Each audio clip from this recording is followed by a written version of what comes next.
Esas palabras llegaron a mis oídos como un veneno silencioso, justo en medio de mi almuerzo de cumpleaños. Jaime, mi hijo, se inclinaba sobre la mesa, susurrando al oído de su esposa Carmen. Pensaron que no podía escucharlos por encima del murmullo de conversaciones y el tintineo de los cubiertos. Pensaron que estaba demasiado distraído, cortando mi pastel de 3 leches, sonriendo para las fotos que mi sobrina Esperanza insistía en tomar desde todos los ángulos.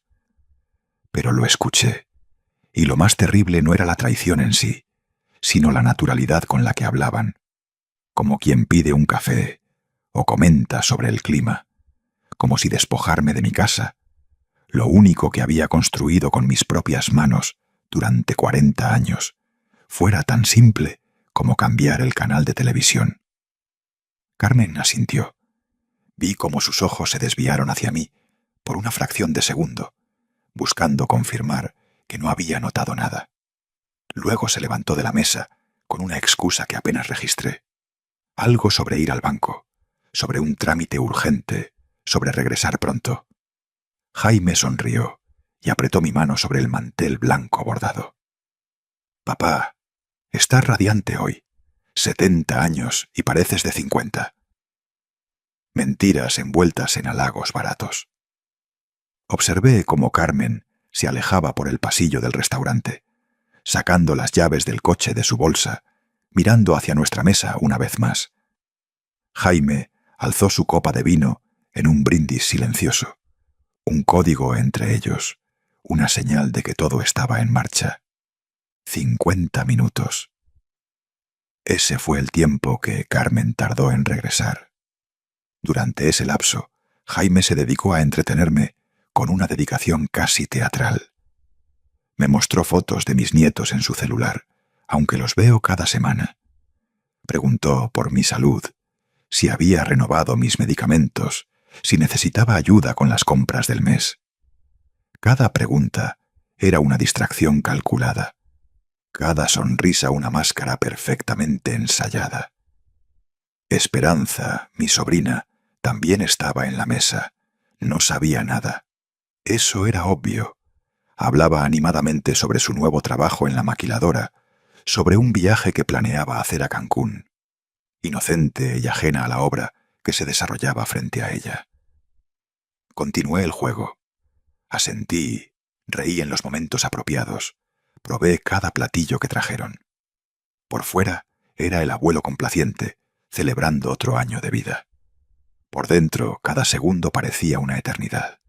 Cada minuto un recordatorio de que en ese exacto momento alguien intentaba robarme todo. Pero había algo que Jaime no sabía, algo que Carmen descubriría muy pronto. Cuando finalmente regresó, su rostro lo decía todo. Entró al restaurante como un fantasma, con la piel tan pálida que parecía enferma.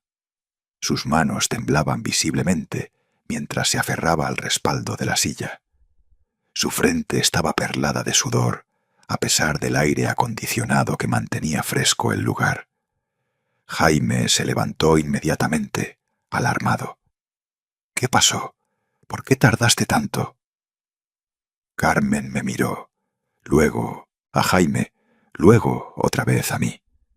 En sus ojos había algo que nunca había visto antes. Miedo genuino, mezclado con incredulidad. Abrió la boca 2 veces antes de que finalmente salieran las palabras, quebradas y sin aliento. «Algo salió mal. Tu papá, la casa». Se desplomó en la silla como si sus piernas hubieran dejado de sostenerla. Jaime se inclinó hacia ella urgentemente, tratando de mantener su voz baja para que Esperanza y yo no escucháramos.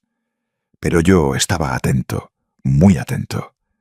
«¿Qué quieres decir con que algo salió mal? ¿Hiciste lo que acordamos? ¿Sí o no?» «Fui ahí, Jaime. Fui con el cerrajero que contrataste. Pero cuando llegamos...» Hizo una pausa, pasándose las manos por el rostro, en un gesto de desesperación absoluta. «La casa ya no está a nombre de tu papá. Hay nuevos dueños, Gente que está viviendo ahí. Me mostraron los papeles, todo legal, todo firmado en la notaría.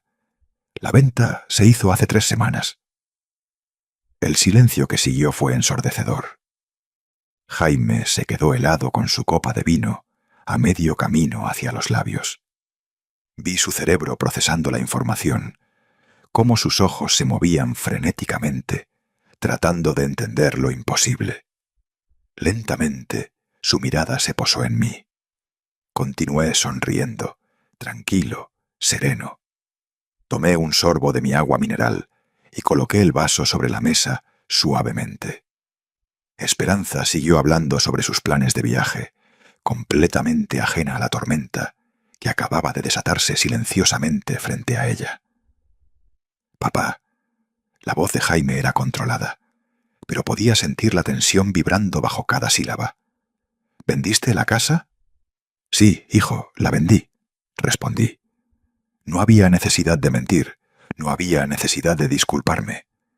Era mi casa, mi propiedad, el resultado de 40 años de trabajo como enfermero en el Hospital General del IMSS. De turnos nocturnos que destruyeron mi espalda, de sacrificios que él nunca supo, porque me aseguré de que tuviera todo lo que necesitaba. ¿Cuándo? ¿Por qué no nos dijiste nada? Hace 3 semanas, y no necesitaba decirles nada, no necesitaba su permiso. Carmen permanecía pálida, mirando alternadamente a Jaime y a mí, como si estuviera viendo un accidente en cámara lenta. Jaime, por su parte, comenzaba a recuperar el color en el rostro, pero no era el rosado natural de la salud, sino el rojo intenso de la furia contenida. Esa casa era nuestra herencia, era lo único que nos ibas a dejar. Esa casa era mía, Jaime, mía, no tuya, no de Carmen, mía. Las palabras salieron más firmes de lo que había planeado. Esperanza finalmente dejó de hablar y nos miró con evidente confusión en el rostro. Podía sentir las miradas de las mesas vecinas volviéndose discretamente en nuestra dirección. ¿Y dónde planeas vivir ahora? La pregunta de Jaime goteaba sarcasmo. ¿O también vendiste tu futuro? Tengo un departamento nuevo, más pequeño, más cómodo, más fácil de mantener en un condominio con vigilancia a las 24 horas. Ya me mudé hace 2 semanas y el dinero de la venta está en una cuenta de inversión bien protegida, generando intereses que me permitirán vivir con dignidad el resto de mis días. Jaime se levantó tan bruscamente que su silla crujió sobre el piso de madera. Carmen trató de detenerlo poniendo una mano en su brazo, pero él la quitó con un movimiento brusco. ¿Sabes lo que acabas de hacer? ¿Tienes idea de cómo nos has traicionado? La ironía de sus palabras habría sido cómica si no fuera tan patética. Ahí estaba, acusándome de traición cuando hace apenas 50 minutos había enviado a su esposa a robarme mi hogar. No traicioné a nadie, Jaime. Protegí lo que era mío. Para entender cómo llegué a ese momento, sentado en un restaurante, viendo a mi propio hijo desmoronarse frente a mí, necesito retroceder 42 años en el tiempo, a cuando tenía 28 años y acababa de convertirme en viudo con un niño de 3 años en mis brazos. Antonia, mi esposa, murió en un accidente de construcción. Una viga mal asegurada, 5 segundos de descuido, y todo mi mundo se desplomó. Me dejaron sin nada más que deudas y una renta que vencería en 2 semanas. El seguro de la empresa tardó meses en procesarse, y cuando finalmente llegó, apenas cubrió el funeral y los gastos médicos que habíamos acumulado durante su agonía en el hospital. Recuerdo estar sentado en el piso de nuestro cuarto, rentado con Jaime, durmiendo en mi regazo, mirando los únicos 3 billetes de 100 pesos que quedaban en mi cartera. 160 pesos entre nosotros y la calle. Conseguí trabajo como auxiliar de enfermería en el Hospital General del IMSS al día siguiente. No tenía título, Apenas había terminado la secundaria, pero la supervisora de turno vio algo en mis ojos. Desesperación tal vez, o determinación. Me puso a trabajar limpiando instrumentos y cambiando sábanas por 8 pesos la hora. Jaime creció en las salas de espera de ese hospital. Hacía su tarea mientras yo terminaba el turno nocturno. Aprendió a leer entre el olor a desinfectante y los pasillos blancos infinitos. Cuando tenía 8 años, ya sabía cómo conseguir mi comida de la cafetería y traérmela a la sala de enfermería sin derramar una gota. Trabajé 16 horas al día, dobles turnos, triples turnos cuando me los ofrecían. Cada peso extra significaba un ladrillo más cerca de tener algo propio. Guardaba el dinero en una lata de galletas escondida bajo mi colchón, porque no confiaba en los bancos. En 3 años ahorré 2.000 pesos. Con ese dinero compré un pedazo de tierra, un terreno sin servicios en las afueras de Guadalajara. Tan barato que el vendedor se rió cuando pregunté si el precio era real. «Señor, ahí ni agua ni luz hay. Solo tierra y piedra», me dijo. No me importó. Era mío. Contraté un albañil que accedió a que le pagara por semanas. Domingo tras domingo iba a ver cómo crecían las paredes de lo que sería nuestro hogar. Jaime me acompañaba con su juguete favorito, sentado sobre montones de ladrillos, mientras yo discutía con el maestro de obra cada peso gastado. Nos tomó 4 años terminarla. 4 años de sacrificios que Jaime nunca entendió realmente, porque cuando nos mudamos, él tenía 12 años y solo recordaba vivir en cuartos rentados. Para él, la casa era simplemente donde vivíamos. Para mí, era el resultado de sangre, sudor y noches sin dormir. Logré conectar la electricidad, pagando mordidas que lastimaron mi alma. El agua llegó 2 años después, cuando el municipio finalmente extendió las tuberías a nuestra zona. Para entonces, yo ya era enfermero titulado. Había estudiado en las noches, cargando libros al hospital, robándole horas al sueño que mi cuerpo necesitaba desesperadamente. Mi salario subió de 8 pesos la hora a 9, luego a 12. A los 40, ganaba 15 pesos la hora trabajando 60 horas por semana. 2.000 pesos al mes, que se desvanecían en comida, servicios y la escuela privada de Jaime, porque quería que tuviera lo que yo nunca tuve. Él nunca pasó hambre, nunca usó ropa de segunda mano, nunca tuvo que elegir entre cuadernos o zapatos nuevos. Yo se lo garanticé. Aunque mis propios zapatos tuvieran agujeros en las suelas y mi uniforme de enfermero estuviera remendado en lugares que nadie podía ver. Cuando Jaime cumplió 18 años y anunció que se casaría con Carmen, una vendedora de seguros que acababa de conocer, traté de razonar con él. «Espera, hijo, termina la universidad primero. Ten algo propio antes de atarte a alguien». Pero estaba enamorado, o lo que un muchacho de 18 años cree que es amor, y no había manera de convencerlo. Pagué la boda. 15.000 pesos que había ahorrado para arreglar el techo de la casa, que goteaba cuando llovía fuerte. Pero era mi único hijo y quería verlo feliz. Así que gasté hasta el último centavo en un vestido blanco, un salón decorado y una comida para 120 invitados. Carmen resultó ser exactamente lo que parecía, una mujer mediocre, con grandes sueños y poca capacidad.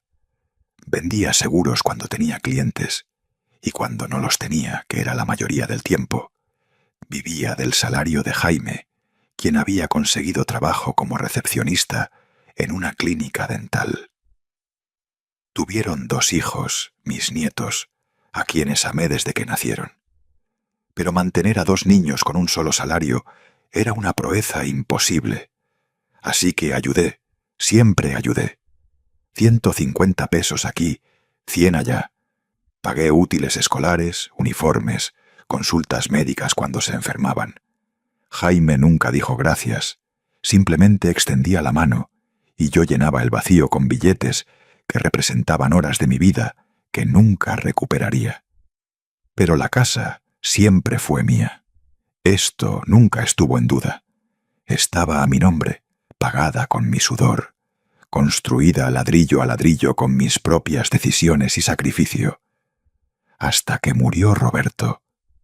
No mi esposa Antonia, quien llevaba décadas bajo tierra, sino el hermano de Antonia, mi cuñado, quien había desaparecido de nuestras vidas cuando murió su hermana y solo reapareció 35 años después, con un abogado y una demanda.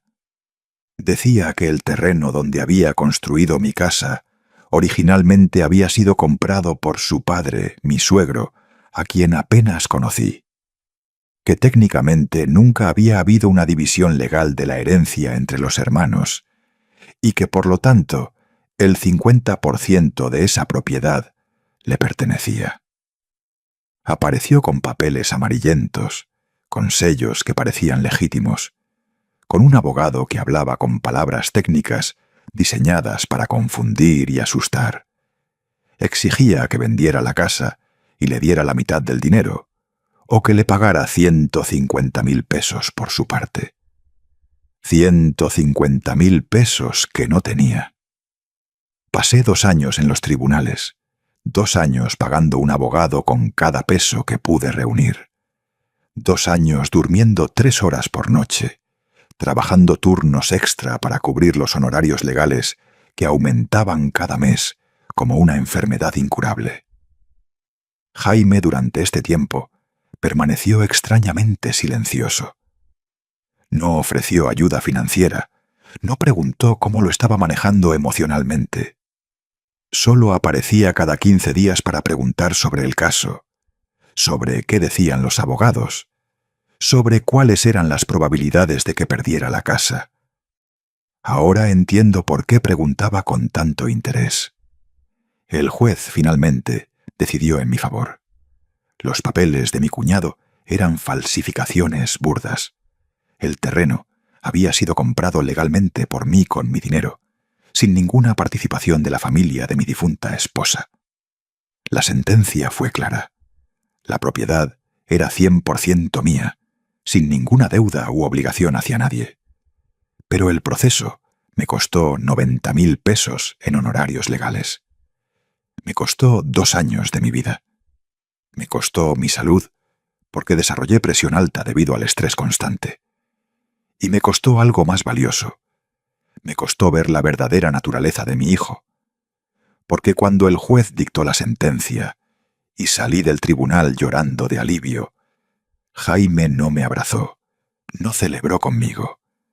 Me miró con algo en los ojos que me tomó semanas identificar. Era decepción.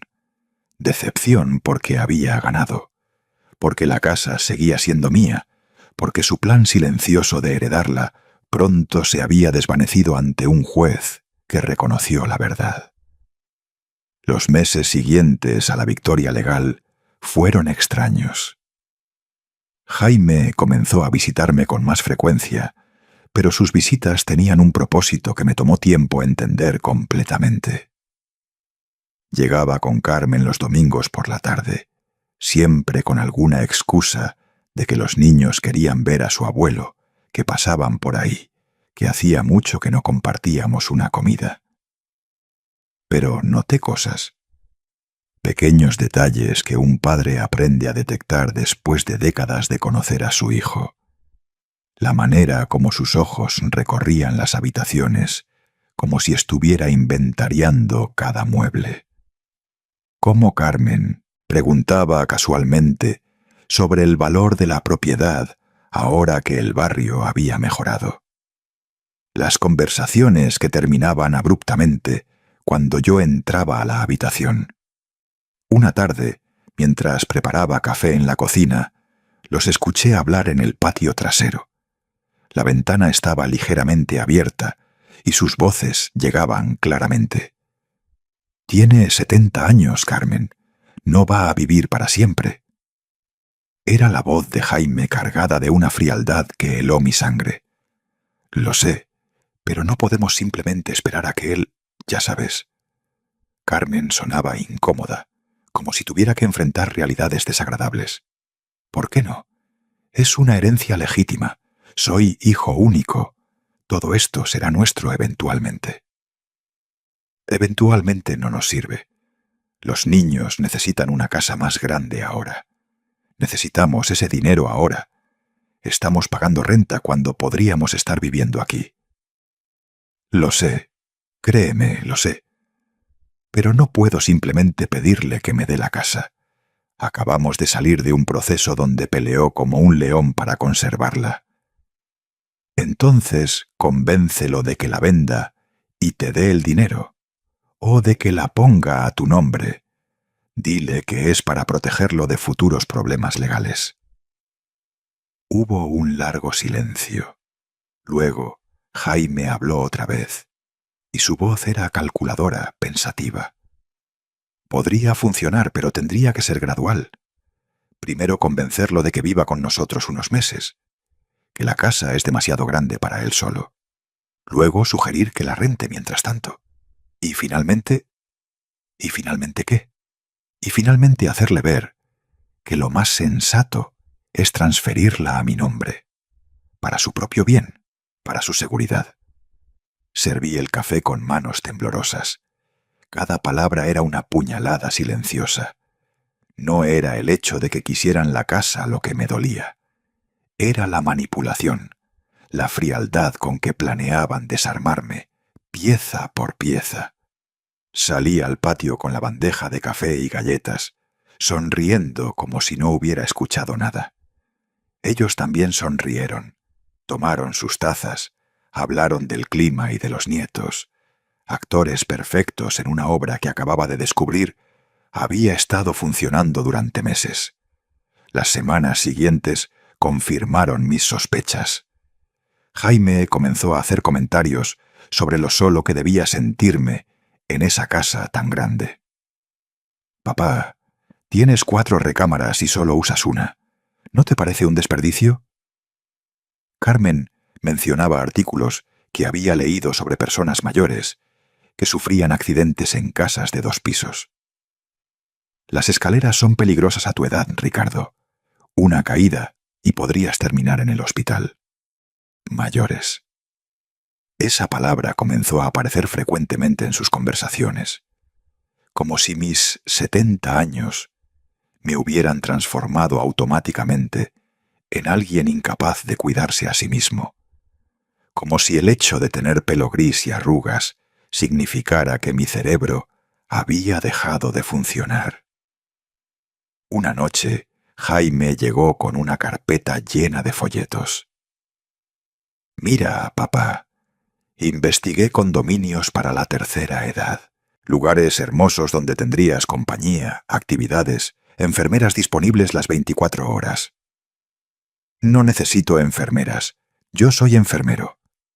Pero estás envejeciendo, y estos lugares son maravillosos. Mira, este tiene jardines, salón de baile, hasta clases de yoga. ¿Y cuánto cuesta este paraíso?» «Bueno, es una inversión. 8.000 pesos al mes. Pero si vendes la casa, tendrías suficiente para...» «No voy a vender mi casa para encerrarme en un asilo de lujo, Jaime». Su rostro se endureció por una fracción de segundo antes de recuperar la sonrisa de dulce preocupación. «No es un asilo, papá. Es una comunidad. Y no digo que lo hagas ahora. Solo considéralo. Para tu propio bien». «Para mi propio bien». Estas 4 palabras se convirtieron en el estribillo constante de cada conversación. Todo era para mi propio bien. Mudarme con ellos era para mi propio bien. Vender la casa era para mi propio bien. Firmar papeles que ni siquiera me dejaban leer completamente era para mi propio bien. Carmen intentó otro enfoque. Comenzó a hablar sobre inversiones, sobre cómo el dinero guardado en una casa no generaba intereses. Podrías vender, invertir el dinero y vivir de los ingresos que generaría.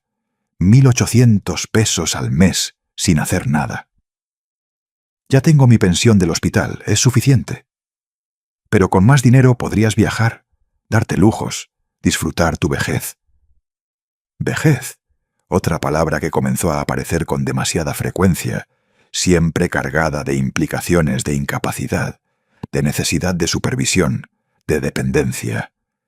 Pero lo que realmente me abrió los ojos fue una conversación que escuché por casualidad 3 meses antes de mi cumpleaños. Había ido a dejar un suéter que había tejido para mi nieto menor a casa de Jaime. Toqué el timbre, pero nadie respondió, aunque el carro de Carmen estaba en la entrada. La puerta estaba entreabierta, así que entré gritando por ellos.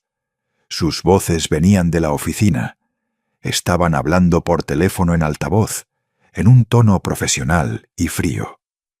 Entonces, lo que sugieren es que esperemos hasta que tenga un problema de salud que temporalmente lo incapacite.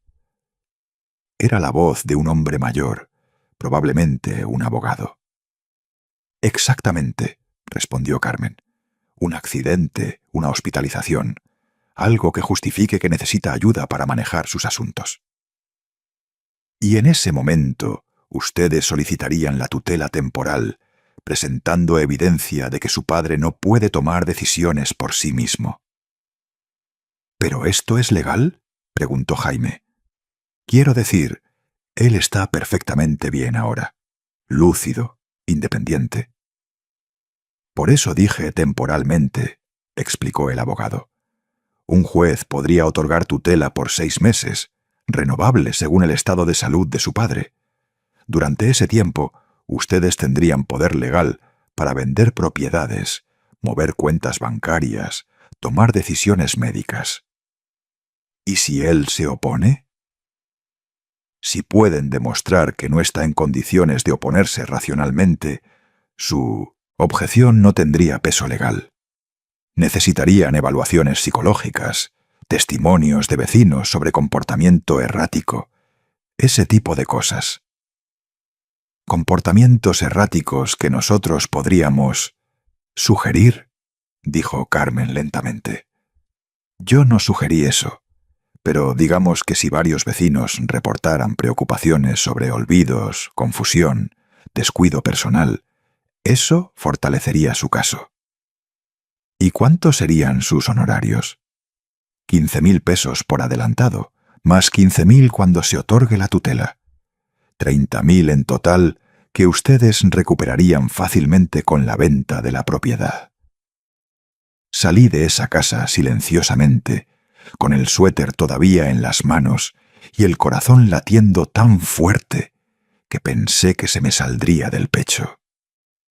Caminé las 4 cuadras hasta mi casa, porque no confiaba en que mis piernas pudieran manejar. Esa noche no dormí. Me senté en la sala, mirando las paredes que había visto construir ladrillo a ladrillo, pensando en cada sacrificio que había hecho para llegar ahí, y pensando en cómo mi propio hijo planeaba quitármelo todo, usando las mismas leyes que supuestamente estaban destinadas a protegerme. No lloré. Llorar era un lujo que no me podía permitir. En su lugar, comencé a planear. Al día siguiente, contraté un abogado diferente. No le conté sobre la conversación que había escuchado. Simplemente le dije que necesitaba proteger mis bienes de posibles conflictos futuros. Me recomendó varias opciones: un fideicomiso, una venta con usufructo vitalicio, o simplemente vender y reinvertir el dinero en algo más líquido y protegido. Elegí vender. La decisión de vender no fue fácil, pero fue necesaria. Esa casa representaba toda mi vida adulta. Cada rincón guardaba recuerdos que dolían al tocar. La mancha de pintura en el pasillo, donde Jaime había tratado de dibujar mariposas a los 6 años. La marca en el umbral de la puerta de la cocina, donde medía su estatura en cada cumpleaños, hasta que cumplió 15 y se negó a continuar con esa tradición infantil. El jardín que había cultivado con mis propias manos, donde crecían las rosas que Antonia amaba antes de morir. Pero los recuerdos no pagan traiciones de mala fe. Los sentimientos no detienen a hijos ambiciosos. Contraté una agente inmobiliaria que una colega del hospital me recomendó. Se llamaba Elena Cortés, una mujer de unos 50 años, con ojos astutos y una forma directa de hablar, que me agradó inmediatamente. Señor Ricardo Vázquez, esta propiedad vale entre 750.000 y 850.000 pesos en el mercado actual. El barrio ha mejorado mucho en los últimos años. Puedo conseguirle un buen precio. Necesito que sea rápido y discreto. Elena me miró con esa expresión que tienen las mujeres que han visto suficiente mundo para evitar hacer preguntas innecesarias. Entiendo. Problemas familiares. He visto esto antes. Hijos que de repente se vuelven muy interesados en el bienestar de sus padres cuando huelen herencia. No se preocupe. Puedo venderla en 3 semanas si acepta un precio justo. ¿Cuánto? 780.000 pesos. Hay una pareja joven buscando en esta zona. Tienen el dinero listo. Solo necesitan encontrar la casa correcta. La suya encaja perfectamente. 3 semanas. Ese era el tiempo que tenía para desmantelar 40 años de mi vida y empezar de nuevo. Para empacar cada objeto, cada fotografía, cada pedazo de mi historia en cajas que irían a un lugar que aún no conocía. Hágalo. Firmamos los papeles esa misma tarde. Elena me explicó cada cláusula, cada término legal, asegurándose de que entendiera exactamente lo que estaba haciendo. La venta sería en efectivo, sin financiamiento, lo que significaba que podía concluirse en menos de un mes, en cuanto encontráramos al comprador. ¿Y dónde planea mudarse?, me preguntó mientras guardaba los documentos en la carpeta. No lo sé aún. Necesito algún lugar pequeño, seguro, donde nadie sepa dónde estoy. Conozco un condominio en el centro. Departamentos para personas mayores, pero no es un asilo. Son departamentos independientes con vigilancia, las 24 horas, cámaras, portero. Muchas enfermeras jubiladas viven ahí. Puedo conseguirle uno de una recámara por 2.200 pesos al mes. ¿Puedo verlo hoy? Fuimos esa misma tarde. El edificio era moderno, de 6 pisos con una fachada limpia y un pequeño jardín bien cuidado en la entrada. El portero saludó a Elena por su nombre. Claramente había traído clientes antes. El departamento del 3er piso estaba vacío y olía a pintura fresca. Una sala pequeña con ventana a la calle. Una cocina americana con electrodomésticos nuevos. Una recámara lo suficientemente grande para mi cama y un closet. Y un baño completo con barras de seguridad ya instaladas. Es perfecto. ¿No quiere pensarlo? No hay nada que pensar. Me lo quedo. Firmé el contrato ese mismo día. Pagué 3 meses por adelantado con el dinero que tenía ahorrado. 6.600 pesos. Dolió sacarlos de mi cuenta, pero era una inversión en mi libertad. Durante las siguientes 2 semanas viví una doble vida. De día seguía siendo el viejo que Jaime conocía, el padre disponible, el abuelo complaciente, el hombre mayor que supuestamente necesitaba ayuda con todo. De noche empacaba en secreto ropa, documentos importantes, fotografías, los pocos objetos de valor sentimental que no podía dejar atrás. Contraté una pequeña empresa de mudanzas, de esas que no hacen preguntas y trabajan en efectivo. Pagué 700 pesos para que movieran todo al nuevo departamento en un día que sabía que Jaime estaría trabajando. Jaime continuó visitándome con más y más frecuencia, siempre con Carmen, siempre con esa expresión de preocupación que ahora reconocía como completamente falsa. traían comida que no había pedido, ofrecían hacer reparaciones a la casa que no necesitaban hacerse. Preguntaban constantemente por mi salud. «Papá, te ves cansado. ¿Estás durmiendo bien?» «Perfectamente, hijo. Es que noto que has estado distraído últimamente. Ayer me llamaste y me dijiste lo mismo 2 veces». «¿En serio? No lo recuerdo». Mentía. Sabía exactamente lo que estaba haciendo. Estaba creando su narrativa, documentando síntomas que luego usarían contra mí. Cada visita era un registro mental de supuestos olvidos, confusión, señales de deterioro cognitivo que existían solo en la conveniencia de su imaginación. Carmen tomaba fotos. Pensó que no me daba cuenta, pero la escuché sacar su celular y capturar imágenes del interior de la casa, los muebles, las habitaciones, todo lo que luego reclamarían como parte del patrimonio familiar que debía preservarse. 2 días antes de que se concluyera la venta, Jaime llegó con una propuesta. «Papá, Carmen y yo hemos estado pensando. ¿Qué te parece venir a vivir con nosotros unos meses? Solo para probar. Podrías quedarte en el cuarto de huéspedes. Estarías acompañado. No tendrías que preocuparte por la casa». ¿Y qué pasaría con esta casa mientras tanto? Podríamos rentarla, sacar algunos ingresos extra que te vendrían bien.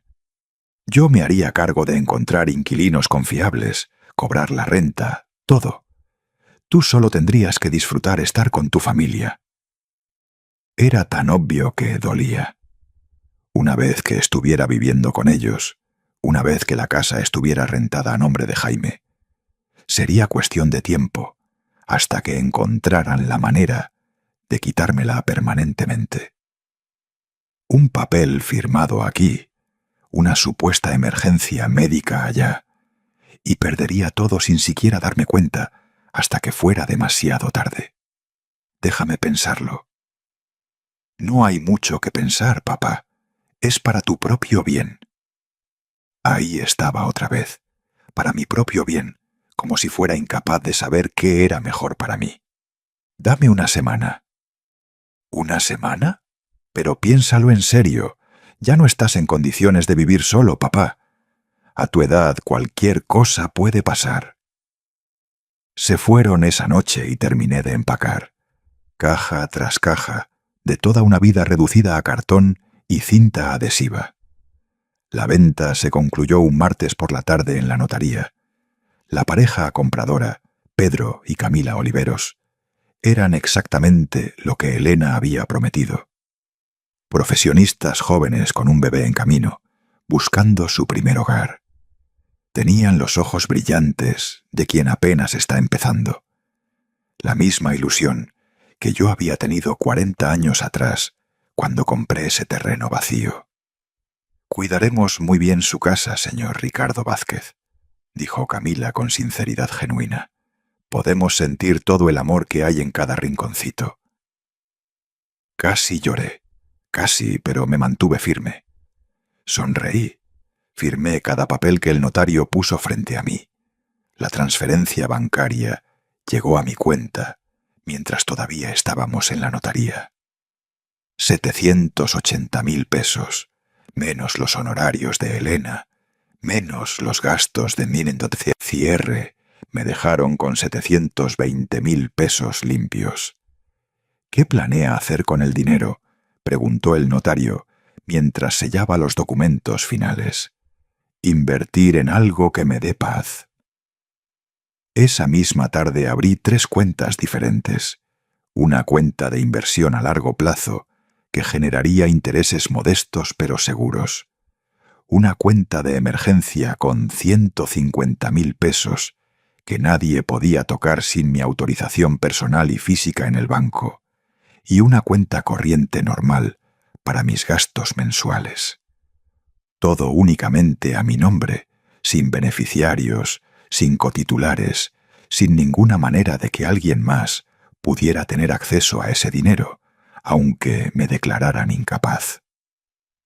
El abogado que contraté se aseguró de que cada cuenta estuviera protegida con instrucciones específicas. En caso de enfermedad o incapacidad, el banco debía contactar directamente a mi abogado, no a ningún familiar. Cualquier intento de tutela o poder legal tendría que pasar por él primero, y él tenía instrucciones estrictas de pelear contra cada solicitud, como si su vida dependiera de ello. Me costó 5.000 pesos adicionales en honorarios legales, pero valía cada centavo. La mudanza al nuevo departamento fue casi anticlimática. Mis pertenencias ocuparon solo la mitad del espacio disponible. Me di cuenta de cuánto peso había cargado innecesariamente todos estos años. Muebles que nunca usé, ropa que no me había puesto en décadas, objetos decorativos que solo juntaban polvo. Mi nueva vida en el departamento comenzó con un silencio que no había experimentado en años. No era el silencio vacío de la soledad, sino el silencio lleno de posibilidades. Cada mañana despertaba sabiendo que ese espacio era completamente mío, que nadie vendría a juzgar cómo lo decoraba o a sugerir que era demasiado grande para mí. Pero sabía que el silencio no duraría. Jaime eventualmente se daría cuenta de algo, y tenía que estar preparado para ese momento. Durante la primera semana en mi nuevo hogar, establecí una rutina. Desayunaba en la mesita junto a la ventana, viendo despertar a la ciudad. Salía a caminar por el parque cercano cada mañana, conociendo a otras mujeres de mi edad que también habían elegido vivir independientemente. En las tardes leía, veía televisión sin la constante espera de preguntarme cuándo sonaría el timbre con otra visita casual de mi hijo. Había dado mi nuevo número de teléfono solo a mi abogado y a Elena. Mi teléfono viejo lo mantuve activo, pero lo dejé en el cajón de la mesita de noche, revisándolo solo una vez al día para ver los mensajes de Jaime. Eran predecibles en su falsedad. «Papá, pasé por tu casa hoy, pero no estabas. ¿Dónde has estado?» «Papá, necesito hablar contigo sobre lo que platicamos. ¿Cuándo puedo visitarte?» «Papá, me preocupa que no contestes mis llamadas. ¿Está todo bien?» No respondía inmediatamente. Esperaba unas horas, a veces un día entero, antes de enviar respuestas, cortas y vagas. «Estoy bien, hijo, ocupado con algunos asuntos personales». Nada que le diera información real, nada que le permitiera rastrear lo que realmente estaba haciendo. Pasaron 2 semanas, luego 3. Jaime comenzó a impacientarse. Sus mensajes se volvieron más insistentes, más demandantes. «Papá, necesito verte. Es urgente. Tenemos que hablar sobre tu futuro». Mi futuro, como si él tuviera algún derecho a decidir sobre él. Fue Carmen quien finalmente se presentó en la casa, o lo que había sido mi casa. Pedro Oliveros me llamó confundido y ligeramente alarmado. «Señor Ricardo Vázquez, hay una señora aquí que dice que es su nuera. Está exigiendo entrar. Dice que necesita recoger unas cosas suyas. Le expliqué que la casa ya no es suya, que nosotros compramos la propiedad legalmente, pero insiste en que debe haber un error». «No hay ningún error, señor Oliveros. La casa es completamente suya ahora. Mi nuera no tiene derecho a ella, ni a nada que esté adentro. Si sigue molestándolos, llamen a la policía». «¿Está seguro? Parece muy alterada». «Completamente seguro. Y, señor Oliveros, es posible que en las próximas semanas aparezcan más personas haciendo reclamos similares. Por favor, no los dejen entrar. Todos los papeles de la venta están en orden. No tienen nada de qué preocuparse». Colgué y me serví una taza de té de manzanilla con manos perfectamente firmes. Así que finalmente lo habían descubierto. Me pregunté cuánto tardarían en encontrarme. La respuesta fue menos de 2 horas. Mi teléfono viejo comenzó a sonar sin parar. Llamada tras llamada de Jaime, de Carmen, incluso de números desconocidos que supuse eran de amigos o parientes que habían reclutado para la causa. No contesté ninguna, solo me senté en mi nuevo sofá, bebiendo mi té y esperando. Los mensajes de voz comenzaron a acumularse. Los escuché esa noche, uno por uno, como quien ve una obra de teatro particularmente mala. «Papá, ¿qué hiciste? ¿Vendiste la casa sin decirnos nada? ¿Cómo pudiste hacer algo así?» La voz de Jaime oscilaba entre la incredulidad y la furia apenas contenida. «Ricardo, necesitamos hablar urgentemente. Esto es muy serio. Cometiste un error terrible». Carmen trataba de sonar autoritaria, pero solo lograba sonar desesperada. «Papá, por favor contesta. Estamos muy preocupados. ¿Dónde estás viviendo ahora? ¿Por qué no nos dijiste que ibas a vender? Teníamos planes». Jaime otra vez, ahora intentando el enfoque de hijo preocupado. El último mensaje fue el más revelador. Jaime había dejado de fingir. «¿Sabes qué, papá? Esto no se va a quedar así. Esa casa era nuestra herencia. Trabajamos para ella. Te cuidamos esperando que fueras justo con nosotros. No puedes simplemente venderla y quedarte con todo el dinero. Vamos a pelear legalmente. Carmen ya habló con un abogado. Tenemos derechos». ¿Derechos? ¡Qué palabra tan interesante, viniendo de alguien que había planeado privarme de los míos! Borré todos los mensajes y apagué el teléfono. Ya no lo necesitaría más. Al día siguiente, Jaime se presentó en el hospital donde había trabajado durante 40 años. Preguntó por mí en el Departamento de Recursos Humanos. Exigió saber si había alguna dirección de contacto actualizada en mi expediente. La supervisora de turno, la señora Nancy, quien me conocía bien, le explicó educadamente que esa información era confidencial y que si yo no había compartido mi dirección con él, el hospital no podía hacerlo. «Es mi padre, tiene 70 años, vendió la casa y nadie sabe dónde está. Podría estar en peligro». Jaime había perfeccionado su tono de hijo angustiado. «Su padre trabajó aquí 40 años, joven. Lo conozco personalmente. Es uno de los hombres más capaces e inteligentes que he conocido. Si decidió no compartir su ubicación con usted, estoy segura de que tiene sus razones». Nancy no se dejaba manipular fácilmente.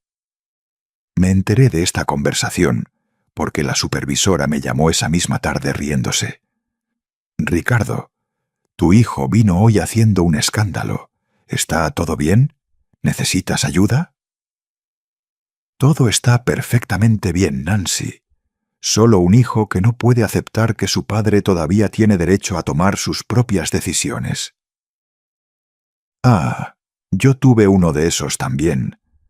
Querían ponerme en un asilo para quedarse con mi casa.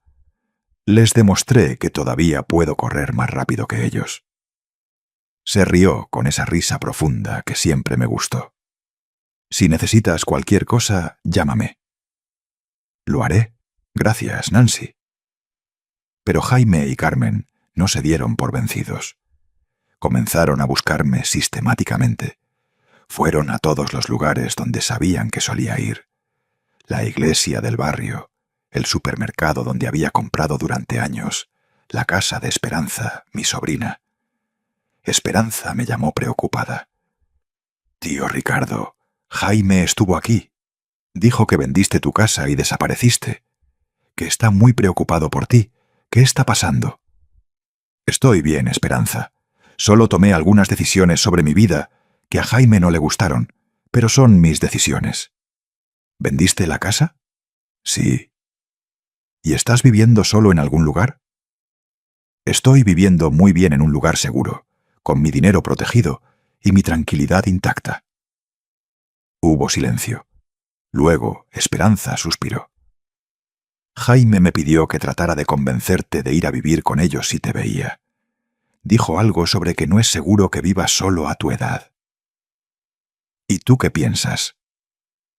Pienso que eres el hombre más fuerte que conozco. Y si tomaste esta decisión, fue por una buena razón. Pero también pienso que Jaime está realmente molesto. Dice que va a pelear en los tribunales. Que pelee. No tiene base legal. Tío, ¿qué pasó realmente? Le conté no todo, pero lo suficiente. La conversación que había escuchado sobre la tutela, los planes para manipularme, el abogado dispuesto a ayudarlos, a privarme de mi autonomía y mis bienes. Esperanza estuvo callada durante mucho tiempo. Cuando finalmente habló, su voz temblaba con una mezcla de ira y tristeza. No puedo creer que sea capaz de esto. Es tu hijo. Por eso duele tanto. ¿Qué vas a hacer ahora? Nada. Ya hice lo que tenía que hacer. Protegí mis bienes, aseguré mi independencia, y ahora voy a vivir el resto de mi vida en paz. Lo que Jaime haga o deje de hacer ya no es mi problema. Pero sabía que Jaime no se daría por vencido tan fácilmente. Lo conocía demasiado bien. Cuando quería algo, no paraba hasta conseguirlo, o hasta que la realidad lo golpeara lo suficientemente fuerte como para hacerlo desistir. Y aún no habíamos llegado a ese punto. Pasaron 3 semanas de silencio relativo. No intentó contactarme directamente, ni apareció en los lugares donde solía verme. Ese silencio me ponía más nervioso que todas sus llamadas juntas. Significaba que estaba planeando algo, reagrupándose, preparando su próximo movimiento. Mi abogado me llamó un viernes por la tarde. Señor Ricardo Vázquez, recibí una notificación. Su hijo ha presentado una solicitud judicial alegando preocupación por su bienestar mental y su capacidad para manejar sus asuntos financieros. Ahí estaba, exactamente lo que había escuchado en esa conversación meses atrás. El plan seguía en marcha, solo que ahora yo ya no tenía nada que pudieran quitarme. ¿Qué alega específicamente? Que usted vendió su propiedad impulsivamente y sin consultar a la familia, que ha mostrado señales de confusión y deterioro cognitivo, que se ha aislado socialmente y no responde a los intentos de comunicación de su único hijo. Solicita una evaluación psicológica obligatoria y un proceso judicial para determinar si necesita tutela temporal. ¿Qué tan serio es esto? Depende del juez.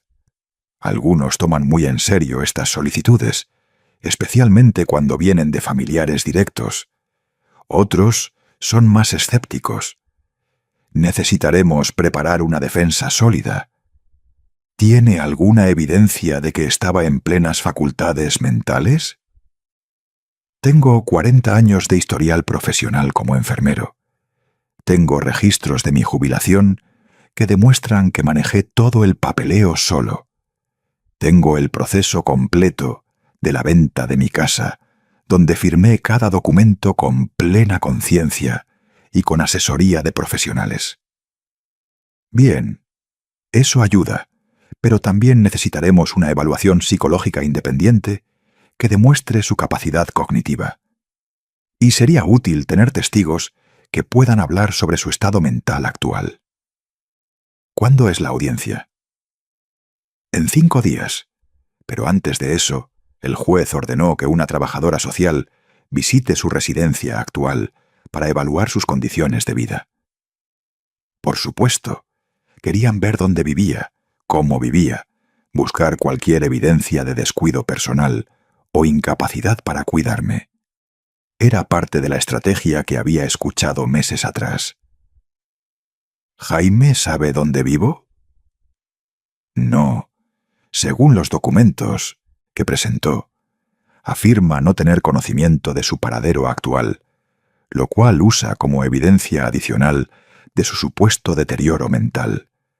Dice que una persona en su sano juicio no desaparecería sin dejar dirección para su única familia. ¡Qué conveniente! Necesito preguntarle algo importante. ¿Hay alguna posibilidad de que su hijo tenga razón? ¿Algún momento de confusión real? ¿Algún olvido significativo? ¿Algo que él pudiera usar contra usted? Tengo 70 años, no 30. A veces olvido dónde dejé mis lentes o qué iba a comprar en el supermercado. Pero mi mente está perfectamente clara. Vendí mi casa porque descubrí que mi hijo planeaba robármela. Me mudé sin decirle porque no confío en él. Estas no son acciones de una persona confundida. Son acciones de alguien protegiéndose. Entonces, eso es exactamente lo que diremos en la audiencia. La evaluación psicológica fue 3 días después. El doctor Sergio Almeida era un psiquiatra forense con 30 años de experiencia, evaluando capacidad mental en casos legales. Me hizo pruebas de memoria, pruebas de razonamiento lógico, pruebas de orientación temporal y espacial. Me pidió resolver problemas matemáticos, recordar listas de palabras, explicar el significado de dichos populares. Señor Ricardo Vázquez, sus resultados están muy por encima del promedio para su edad. No hay evidencia de deterioro cognitivo, demencia o incapacidad mental de ningún tipo. Su memoria a corto y largo plazo funcionan perfectamente. Su capacidad de razonamiento es excelente. Desde un punto de vista clínico, usted está completamente capacitado para manejar sus propios asuntos. ¿Puede ponerlo por escrito? Ya lo tengo. Mi reporte estará disponible para el juez antes de la audiencia. La trabajadora social llegó a mi departamento un martes por la mañana. Era una mujer joven, probablemente de unos 35 años, con una tableta en la mano y una expresión profesionalmente neutra.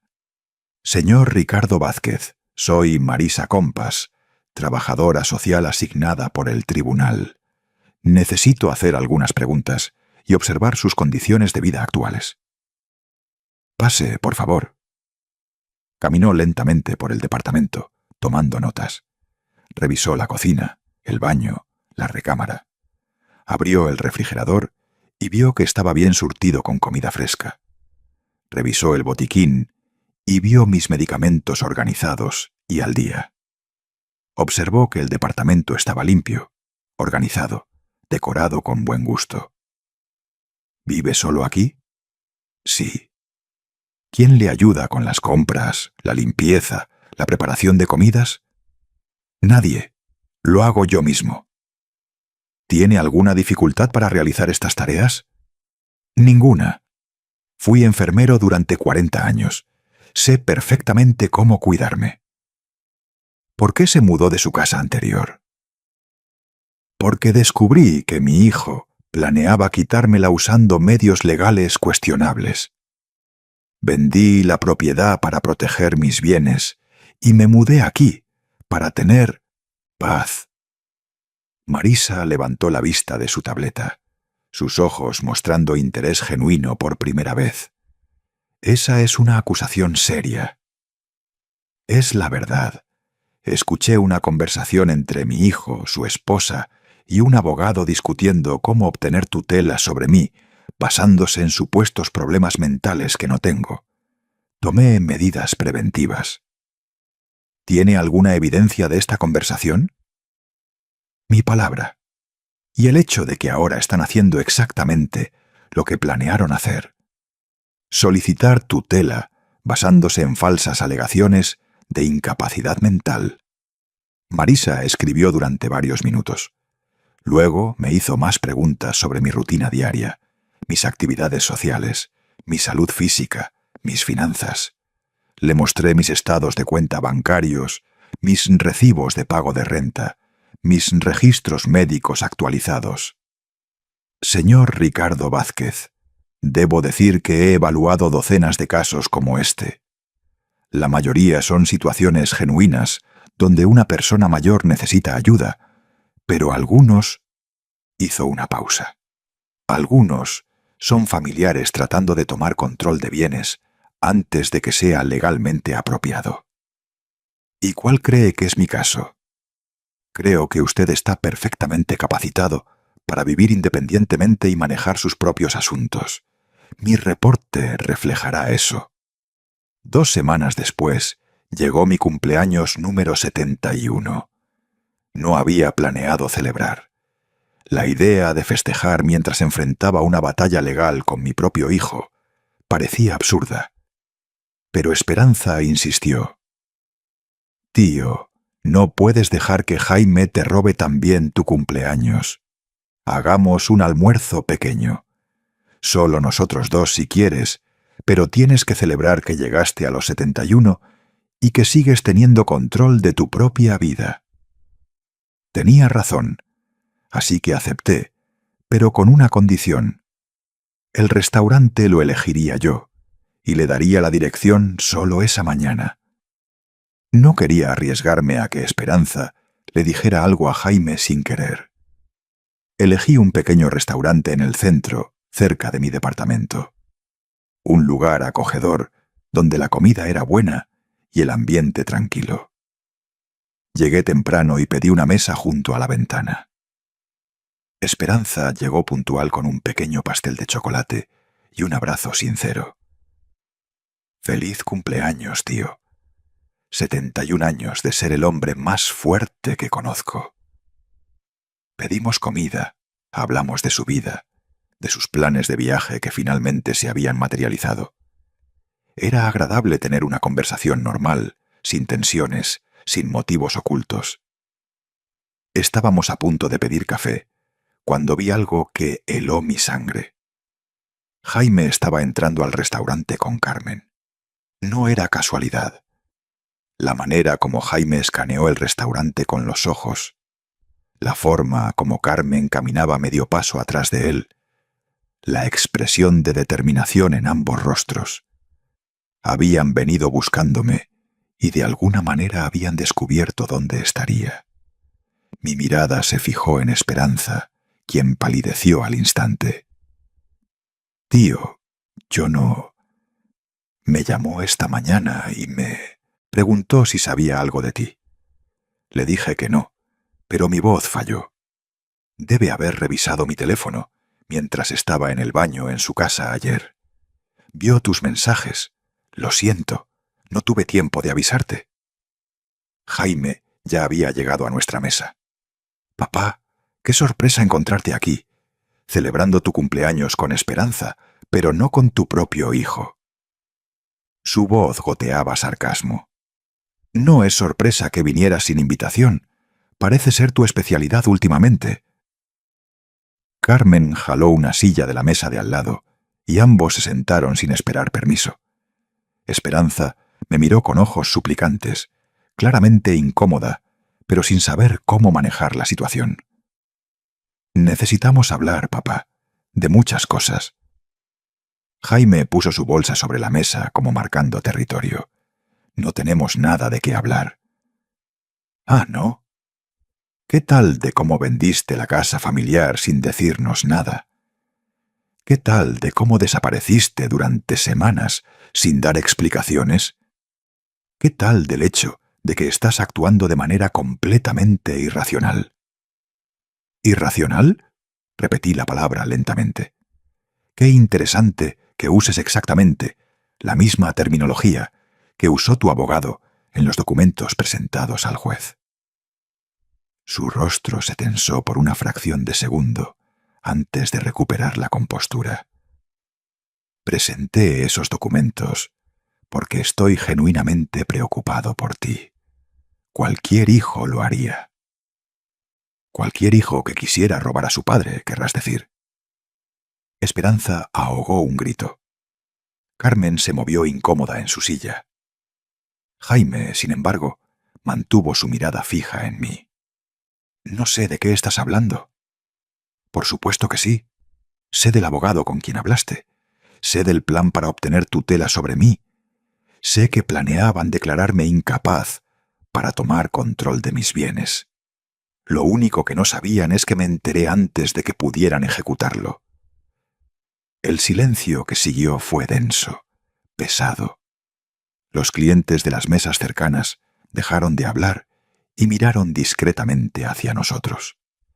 El mesero, que venía en nuestra dirección con café, discretamente dio la vuelta. «Estás paranoico», dijo Jaime finalmente. «Eso es exactamente el tipo de pensamiento que demuestra que necesitas ayuda. Imaginar conspiraciones, creer que tu propia familia quiere hacerte daño. No es paranoia cuando es verdad. Y no tuve que imaginar, lo escuché directamente de tu boca». Carmen intervino por primera vez. «Ricardo, entiendo que estés molesto, pero necesitas ver esto desde nuestra perspectiva.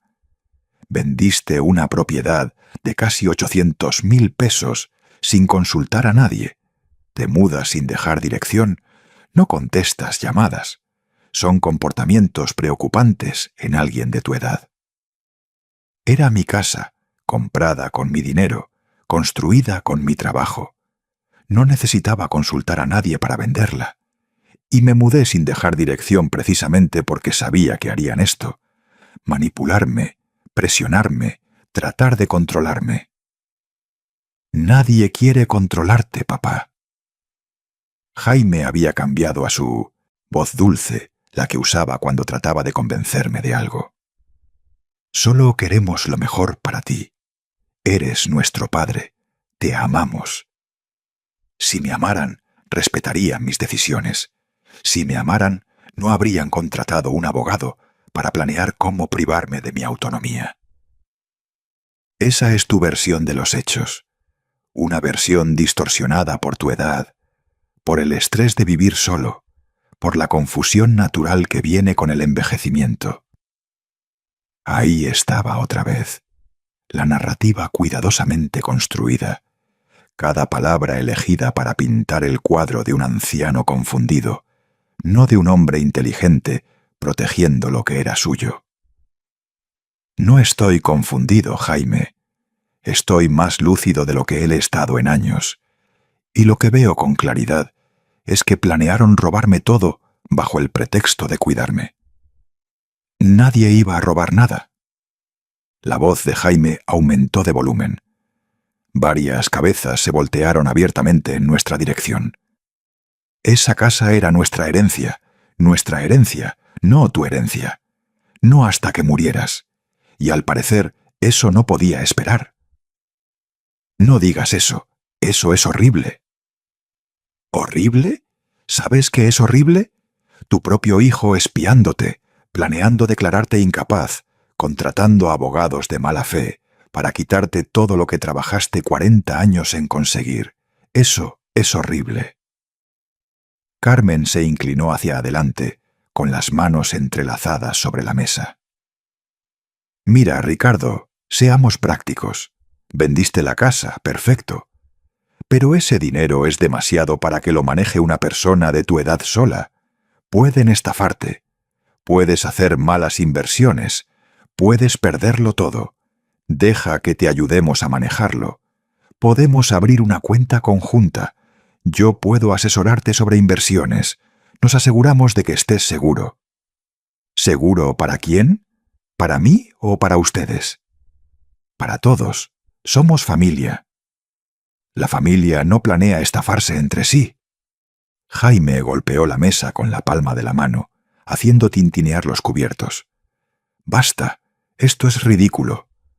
Papá, te vienes con nosotros ahora mismo.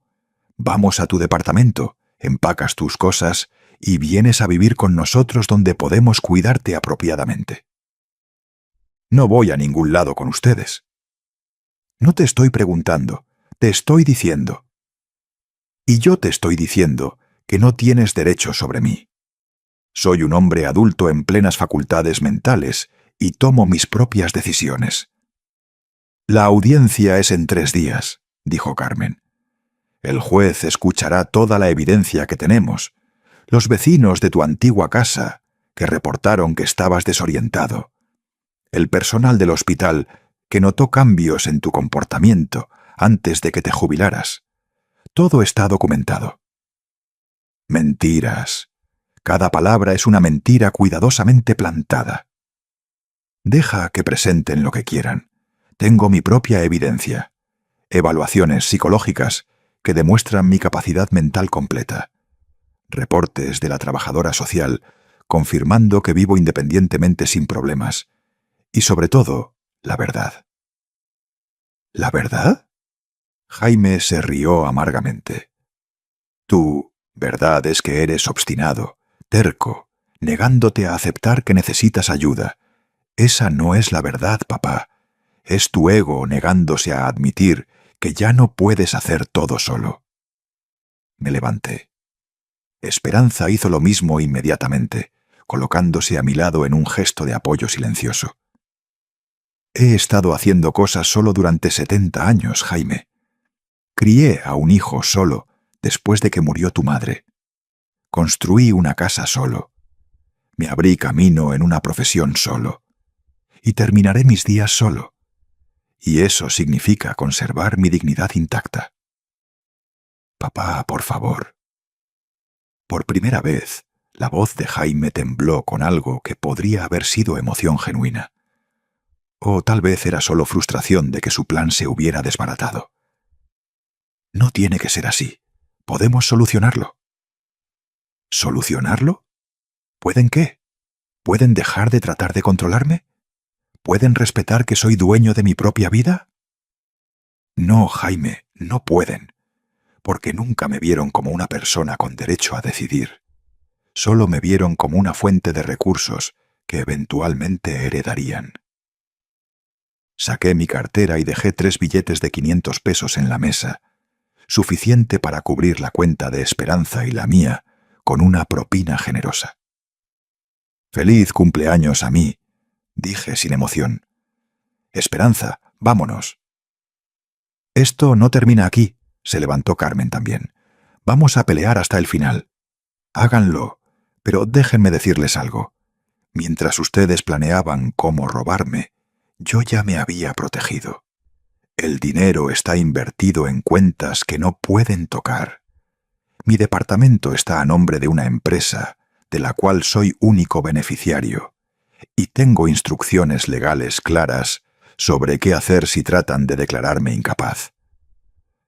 Eso suena como paranoia, papá. Suena como inteligencia, hijo, algo que claramente subestimaron en mí. Salimos del restaurante bajo la mirada de todos los presentes. Los 5 días hasta la audiencia fueron los más largos de mi vida. No por miedo, sino por la anticipación de finalmente poder contar mi verdad frente a alguien con autoridad para hacer que Jaime y Carmen entendieran que habían perdido. Mi abogado, doctor Claudio Guerrero, me preparó exhaustivamente. Revisamos cada detalle de mi caso, cada documento, cada pieza de evidencia. Me enseñó a mantenerme tranquilo, sin importar qué acusaciones hicieran, a responder con claridad y precisión, a no dejarme provocar emocionalmente. «Van a tratar de pintarte como un viejo confundido y obstinado», me advirtió. «Su estrategia depende de hacer que el juez te vea como alguien incapaz de tomar decisiones racionales. Tienes que demostrar exactamente lo contrario con cada palabra que digas». «No será difícil. Solo necesito ser yo mismo». «Exactamente. Sé tú mismo. El hombre que construyó una vida desde cero, que trabajó 40 años como enfermero, que tomó decisiones inteligentes para proteger sus bienes. Ese es el hombre que el juez necesita ver». La mañana de la audiencia me vestí cuidadosamente. Un traje gris que había comprado especialmente para la ocasión, discreto pero elegante. Zapatos cómodos pero formales. Un arreglo que realzaba mi rostro sin exageraciones. Quería verme exactamente como lo que era. Un hombre de 70 años en pleno control de sus facultades. Llegué al tribunal media hora antes de la hora programada. Doctor Guerrero ya estaba ahí, revisando documentos en su carpeta. Me saludó con una sonrisa tranquilizadora. ¿Listo? Más que listo. Jaime y Carmen llegaron 15 minutos después, con su abogado, un hombre de unos 50 años en traje caro, y con expresión de tiburón. Su nombre era Dr. Ricardo Manzanares, según su gafete. No me miraron directamente, pero podía sentir sus ojos evaluándome, buscando cualquier signo de debilidad que pudieran explotar. La sala de audiencias era pequeña, formal, con paredes de madera oscura y el olor a papel viejo. El juez entró puntualmente, un hombre de unos 60 años con pelo gris y lentes gruesos. Se presentó como juez doctor Marcelo Ramos. «Buenos días. Estamos aquí para evaluar la solicitud de tutela temporal presentada por el señor Jaime Vázquez sobre su padre, el señor Ricardo Vázquez. Procederemos con los testimonios. Doctor Manzanares, puede comenzar». Doctor Manzanares se levantó y comenzó su presentación con voz firme y autoritaria.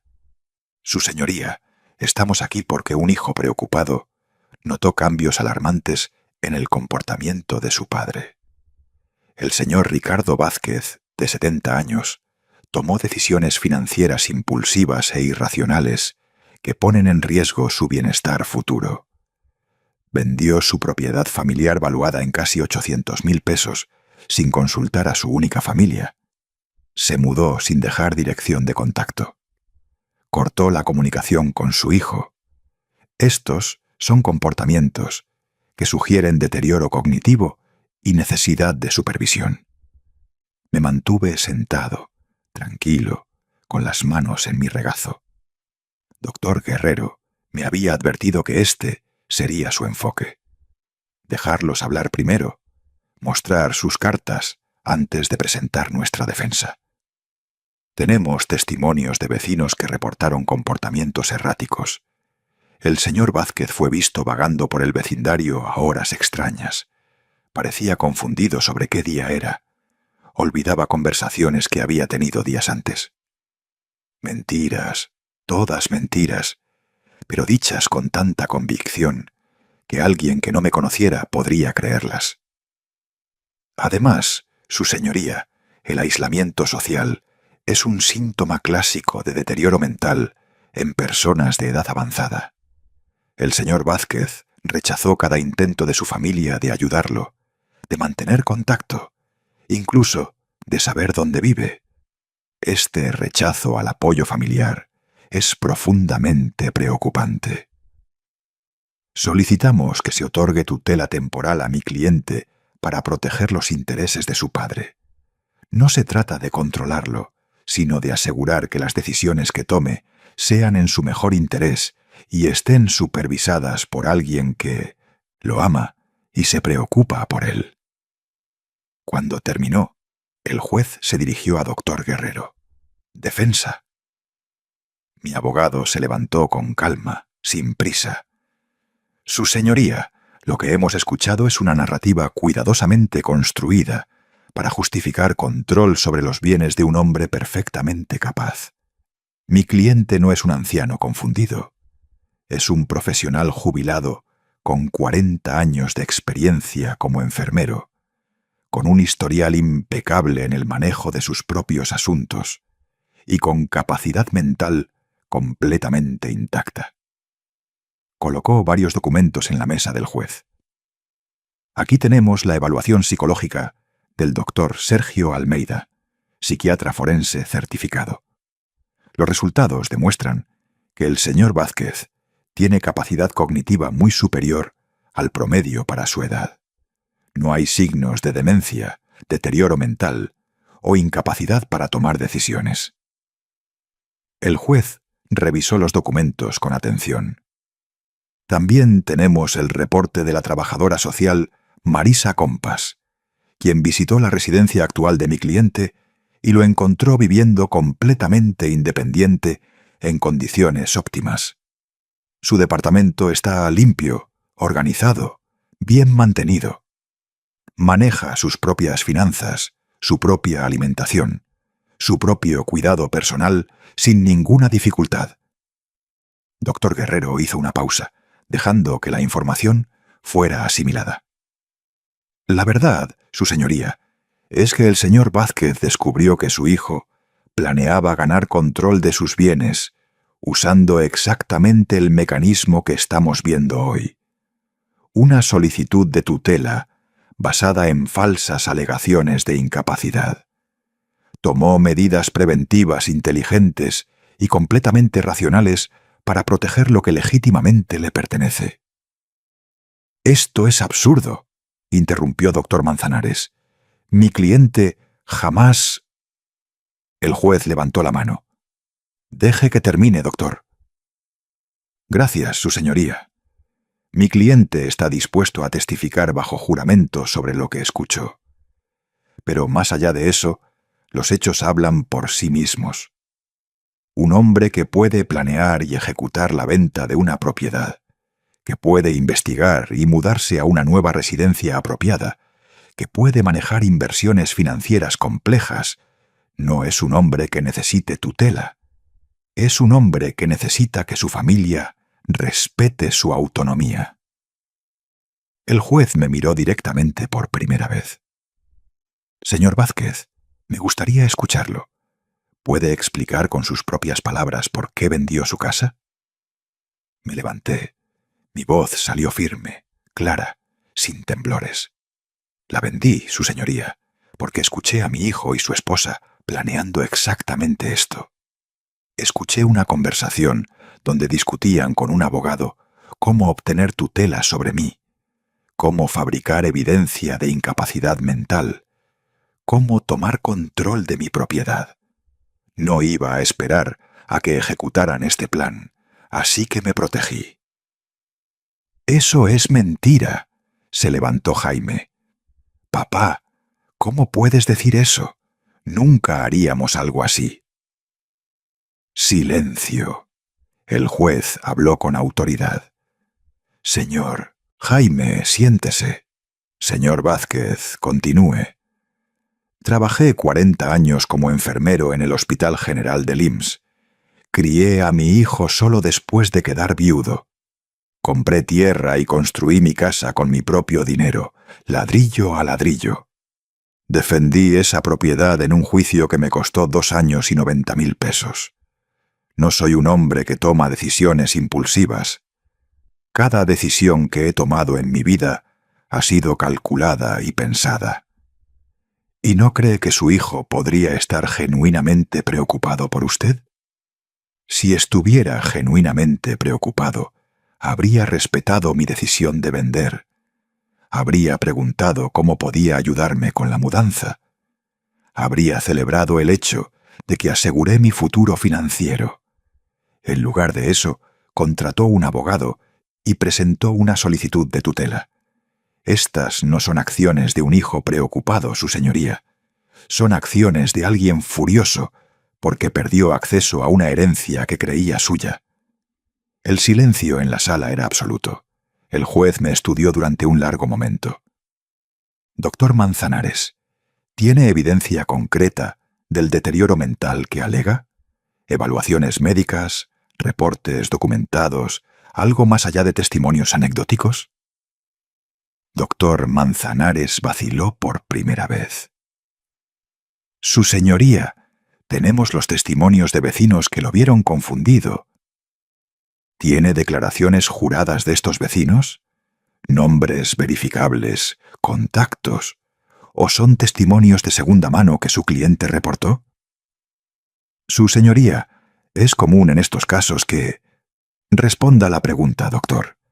¿Tiene declaraciones juradas verificables o no? No en este momento, su señoría, pero podemos obtenerlas si se nos da tiempo. El juez cerró la carpeta frente a él con un golpe seco. Se reclinó en su silla, mirando alternativamente a Jaime y a mí. Luego habló con una voz que no dejaba lugar a interpretaciones. «He revisado toda la documentación presentada. La evaluación psicológica del señor Ricardo Vázquez demuestra capacidad mental completa. El reporte de la trabajadora social confirma que vive independientemente sin problemas. Sus registros financieros prueban que maneja sus asuntos responsablemente. No veo evidencia concreta que justifique tutela, ni siquiera temporal». Jaime palideció. Carmen se aferró al borde de la mesa. «Lo que sí veo», continuó el juez, «es un hombre de 70 años que tomó decisiones inteligentes para proteger sus bienes de lo que él percibía como una amenaza. Esta percepción puede estar bien fundada o no, pero el hecho es que tenía todo el derecho legal de vender su propiedad, mudarse donde quisiera y manejar su dinero como considerara apropiado. No necesitaba el permiso de nadie». El juez miró directamente a Jaime. «Señor Jaime Vázquez, entiendo que pueda estar preocupado por su padre, pero la preocupación no es base legal para quitarle la autonomía a una persona competente. Su padre ha demostrado estar en plenas facultades. Esta solicitud de tutela queda denegada». El golpe del martillo resonó en la sala como un trueno final. «Caso cerrado. Pueden retirarse». Salí de ese tribunal con la cabeza en alto. Jaime y Carmen permanecieron en sus asientos, inmóviles como pilares de sal, viendo un mundo que se había derrumbado a su alrededor. No me volteé a verlos. No tenía nada más que decirles. En la calle, doctor Guerrero me estrechó la mano con una sonrisa genuina. «Fue perfecto, señor Ricardo Vázquez. No podría haber salido mejor». «Gracias, doctor, por todo». «¿Qué hará ahora?» «Vivir, simplemente vivir». Y eso fue exactamente lo que hice. Los días se convirtieron en semanas, las semanas en meses. Jaime intentó contactarme 3 veces más durante el primer mes después de la audiencia. Mensajes de texto que oscilaban entre súplicas y acusaciones. Los ignoré todos. Eventualmente dejó de intentarlo.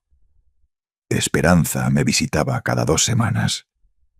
Me contaba que Jaime y Carmen habían tenido que mudarse a un departamento más pequeño porque no podían pagar la renta de la casa anterior, que los niños preguntaban por mí, pero Jaime les decía que el abuelo estaba enfermo y no podía recibir visitas.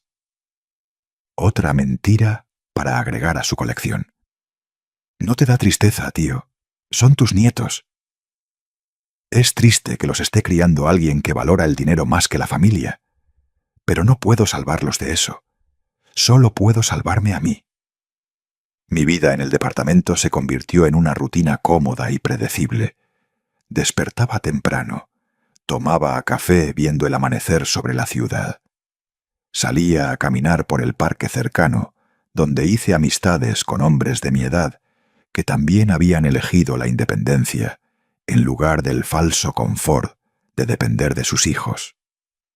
Uno de ellos, Bernardo Costa, me contó su propia historia una tarde mientras tomábamos té en su departamento.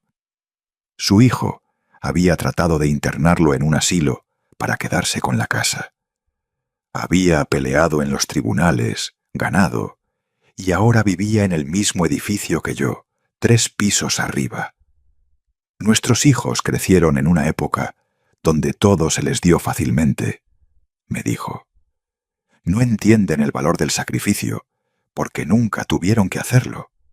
Y cuando ven que tenemos algo que ellos no tienen, no piensan en trabajar para conseguirlo. Piensan en cómo quitárnoslo. Tenía razón.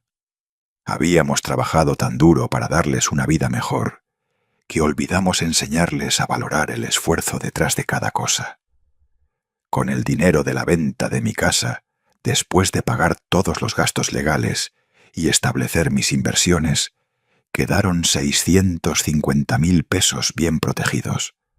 Los intereses generaban aproximadamente 1.800 pesos al mes, que sumados a mi pensión de 3.000 pesos me daban 4.800 al mes. Más que suficiente para vivir cómodamente. Me inscribí en clases de pintura en el centro comunitario. Descubrí que tenía talento para los paisajes, especialmente para capturar la luz del atardecer sobre las montañas que rodeaban la ciudad. Mis cuadros comenzaron a decorar las paredes de mi departamento, reemplazando viejas fotografías de una familia que ya no existía como la había imaginado. Un año después de la audiencia, recibí una carta. Era de Jaime. La letra era la misma que había conocido desde que aprendió a escribir de niño.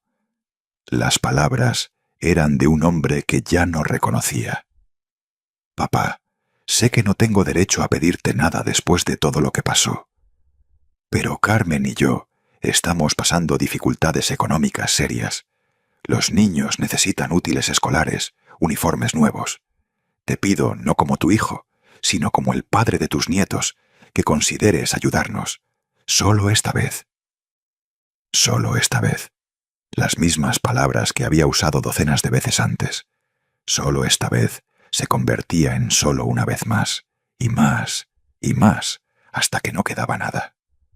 Rompí la carta sin responder.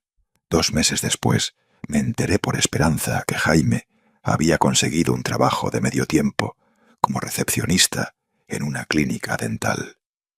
Que Carmen había empezado a vender seguros más en serio. Empujados por la necesidad real, en lugar de la ambición vaga, estaban aprendiendo lentamente a vivir con lo que tenían en lugar de con lo que esperaban heredar. ¿Crees que algún día se disculpe?, preguntó Esperanza. No lo sé, y honestamente ya no importa. No necesito su disculpa para vivir en paz. Esa paz la encontré solo, sin esperar nada de nadie. En mi cumpleaños número 71, Esperanza organizó una pequeña celebración en mi departamento. Vinieron Bernardo y 3 amigos más del edificio. Comimos pastel de chocolate, bebimos vino, reímos recordando nuestras batallas legales y familiares, como guerreros comparando cicatrices de viejas guerras. Bernardo alzó su copa. Por los hombres que se negaron a ser invisibles, que pelearon por lo que era suyo, que eligieron la dignidad sobre la conveniencia, por nosotros. Por nosotros, repetimos todos. Esa noche, solo en mi departamento, me paré frente a la ventana mirando las luces de la ciudad. 71 años, 43 años desde que quedé viudo. 71 años aprendiendo que el amor verdadero no se demuestra con palabras bonitas, sino con respeto real. Que la familia no es quien comparte tu sangre, sino quien respeta tus decisiones. Que envejecer no significa volverse invisible o incapaz, sino acumular suficiente sabiduría para saber cuándo protegerte. Pensé en la casa que construí, en los ladrillos que puse uno por uno, en las paredes que vieron crecer a mi hijo. Pensé en cómo había temido perderla, en cómo ese miedo casi me paraliza. Y pensé en cómo al final perderla fue lo que me salvó, porque descubrí que lo que realmente importaba no estaba en esas paredes, estaba en mí, en mi capacidad de levantarme una vez más, en mi determinación de no dejar que nadie, ni siquiera mi propia sangre, me quitara mi dignidad. Toqué el vidrio frío de la ventana con los dedos. 71 años, y apenas estaba aprendiendo a vivir para mí. No era tarde, nunca es tarde para elegir tu propia paz. Mi teléfono sonó. Era un mensaje de Esperanza con una fotografía de mis nietos, hermosos, sonrientes, ajenos a todas las batallas que se habían librado en su nombre. Tal vez algún día, cuando fueran mayores, entenderían. Tal vez vendrían a buscarme y les contaría esta historia. Les enseñaría que amar a alguien no significa sacrificarte hasta desaparecer. O tal vez no. Tal vez esta historia terminaría aquí, en este departamento, con un hombre de 71 años mirando por la ventana, sosteniendo una copa de vino, sintiéndose más libre de lo que se había sentido en décadas. Y eso era suficiente. Más que suficiente. Era todo. 6 meses después de mi cumpleaños, me encontré con una rutina que me llenaba de satisfacción. Cada mañana comenzaba con el amanecer y una taza de café preparado exactamente como me gustaba, sin prisa, sin la ansiedad de preguntarme qué demanda familiar llegaría ese día. El parque se había convertido en mi segundo hogar. Allí, entre los árboles de jacaranda que florecían púrpura cada primavera, había encontrado una comunidad de hombres y mujeres que compartían algo más que la edad. Compartían la determinación de mantenerse dueños de sus propias vidas. Doña Mercedes, una exmaestra de 80 años, me enseñó a jugar dominó con una ferocidad que hubiera hecho temblar a jugadores la mitad de su edad. Don Roberto, viudo como yo, me mostró su colección de orquídeas que cultivaba en su balcón, con la paciencia de quien ha aprendido que las cosas más hermosas toman tiempo. ¿Saben qué he descubierto?, les dije una tarde, mientras jugábamos dominó bajo la sombra de un sauce. Que toda mi vida estuve tan ocupado asegurándome de que otros fueran felices que olvidé preguntarme si yo lo era. ¿Y ahora?, preguntó doña Mercedes, colocando una ficha con precisión militar. Ahora soy feliz, realmente feliz. Y era verdad. Por primera vez en décadas, cada decisión que tomaba era mía. Desde qué desayunar hasta cómo gastar mi tiempo libre. Nadie cuestionaba si era demasiado viejo para pintar, demasiado frágil para caminar solo, demasiado confundido para manejar mi dinero. Mis cuadros mejoraron. El instructor del centro comunitario, un joven artista llamado Miguel, me dijo algo que me quedó grabado. Señor Ricardo, sus pinturas tienen algo que no se puede enseñar. Tienen la libertad de alguien que ya no tiene nada que demostrar. Tenía razón. Ya no pintaba para impresionar a nadie. Pintaba porque me daba placer. Porque en cada lienzo encontraba una manera de expresar la paz que había encontrado después de tanto tiempo de guerra. Una tarde de diciembre, mientras pintaba el atardecer desde la ventana de mi departamento, el teléfono sonó. Era un número que no reconocía. ¿Abuelo? La voz era de mi nieto mayor, David. Tenía 17 años ahora. David, dije, y mi voz se quebró ligeramente. ¿Cómo estás? Bien, abuelo. Yo encontré tu número en el directorio del hospital. Papá no quería que te llamara, pero necesitaba hablar contigo. ¿Está todo bien? Sí y no. O sea, estoy bien, pero... Abuelo, ¿es verdad que vendiste la casa porque papá quería quitártela? El silencio se extendió entre nosotros. Después de un momento respondí. ¿Qué te dijo tu papá? Que te volviste... que no estabas bien de la cabeza. Que tuvimos que llevarte a los tribunales para protegerte. Pero Esperanza me contó otra versión cuando la vi en la universidad. Esperanza. Por supuesto. Estudiaba psicología ahora. Siempre había sido la más inteligente de la familia. David, hay muchas maneras de contar una historia. Tu papá tiene la suya, yo tengo la mía. Lo que importa es que estoy bien, que estoy feliz, y que tú puedas sacar tus propias conclusiones cuando seas mayor. Ya soy mayor, abuelo. Tengo 17, y me gustaría verte, si tú quieres. El corazón se me llenó de algo que no había sentido en mucho tiempo. Esperanza. No la esperanza de que las cosas volvieran a ser como antes, sino la esperanza de que pudieran ser mejores. Me encantaría verte, David, pero antes necesitas saber algo. No voy a hablar mal de tu papá. Es tu padre y lo seguirá siendo siempre, pero tampoco voy a mentir sobre lo que pasó. Entiendo, abuelo. ¿Y tu papá sabe que me llamaste? No, y prefiero que no se entere, al menos no por ahora. David, no quiero que tengas problemas en casa por mi culpa. No serán problemas por tu culpa, abuelo. Serán problemas porque estoy creciendo y empiezo a hacer mis propias preguntas. Inteligente, como su bisabuela Antonia. Quedamos de vernos la siguiente semana en un café cerca de la universidad.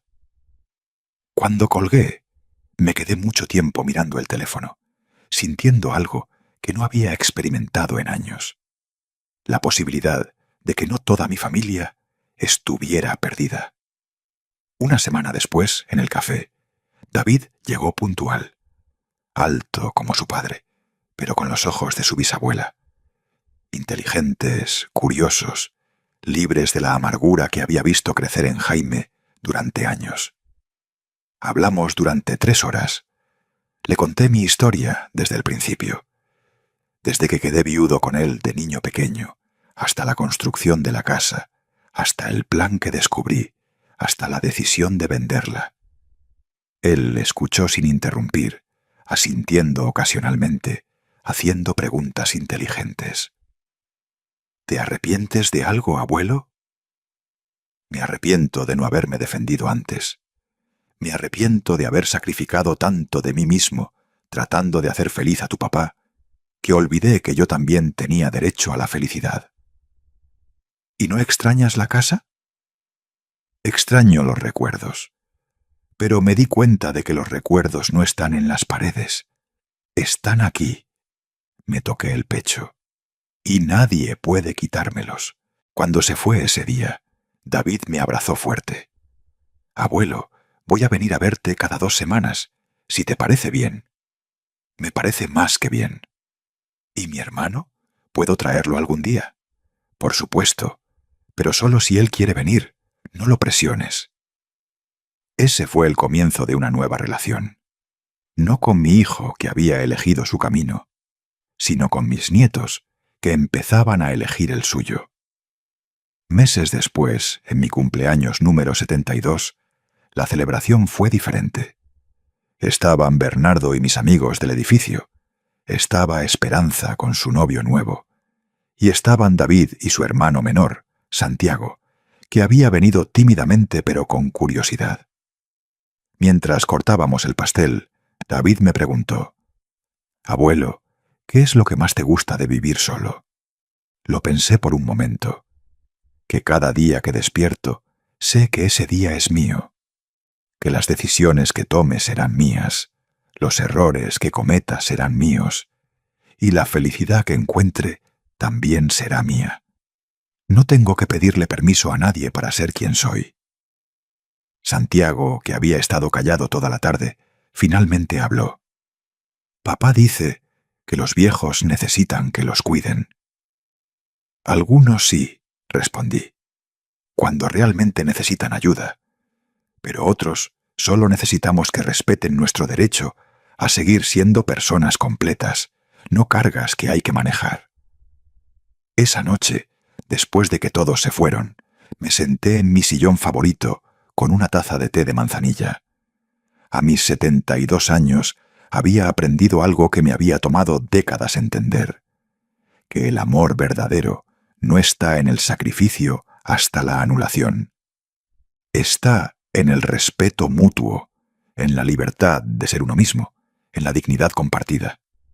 Mi teléfono sonó. Era David. «Abuelo, solo quería decirte algo. Hoy, viendo cómo vives, cómo hablas, cómo te ves, entendí algo. No estás solo. Elegiste la libertad». «Así es, David. Y creo que hiciste bien». Después de colgar, volví a mi ventana. Las luces de la ciudad parpadeaban como estrellas terrestres. En algún lugar de esa ciudad estaba mi hijo, probablemente enseñándole a sus hijos que su abuelo era un viejo loco que había perdido la cabeza. En algún otro lugar estaban mis nietos, empezando a formar sus propias opiniones sobre lo que habían visto y escuchado. Y aquí estaba yo, en mi departamento, con mis cuadros en las paredes, mis libros en los estantes, mi libertad intacta y mi dignidad recuperada. 72 años de vida me habían enseñado que la felicidad no está en cumplir las expectativas de otros, está en respetar las propias. No está en ser necesitado, está en ser respetado. Mi historia terminaba como había comenzado, conmigo solo. Pero ahora era una elección, no una circunstancia. Y esa diferencia lo cambiaba todo. En la mesa de centro había una carta que había llegado esa mañana. Era de la pareja que había comprado mi casa, Pedro y Camila.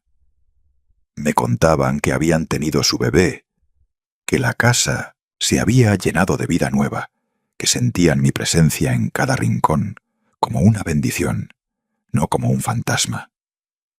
Esperamos que esté bien, escribían, y esperamos que sepa que su casa está siendo amada como usted la amó. Sonreí. Mi casa tenía nuevos dueños que la valorarían. Mis nietos tenían un abuelo que había elegido la dignidad sobre la conveniencia, y yo tenía algo que había perdido durante años. La paz de ser exactamente quien era, dónde era, cómo era. No necesitaba nada más. Afuera, la ciudad dormía. Adentro, un hombre de 72 años se preparaba para otro día de libertad. Y eso, decidí, mientras apagaba la luz, era más de lo que había soñado cuando todo comenzó con un susurro venenoso en un almuerzo de cumpleaños. Había ganado más de lo que había perdido. Había ganado mi propia vida de vuelta. ¿Disfrutaste esta historia? ¿Desde qué ciudad de México nos estás viendo? Conectemos en los comentarios. Si te gustó la historia, puedes apoyarme enviando un super thanks para que pueda seguir trayendo más historias como esta. Muchas gracias por tu apoyo. Espero tus comentarios sobre la historia. En el video puedes ver 2 nuevas historias de vida que recomiendo de corazón. Hay mucho más en mi canal. No olvides suscribirte.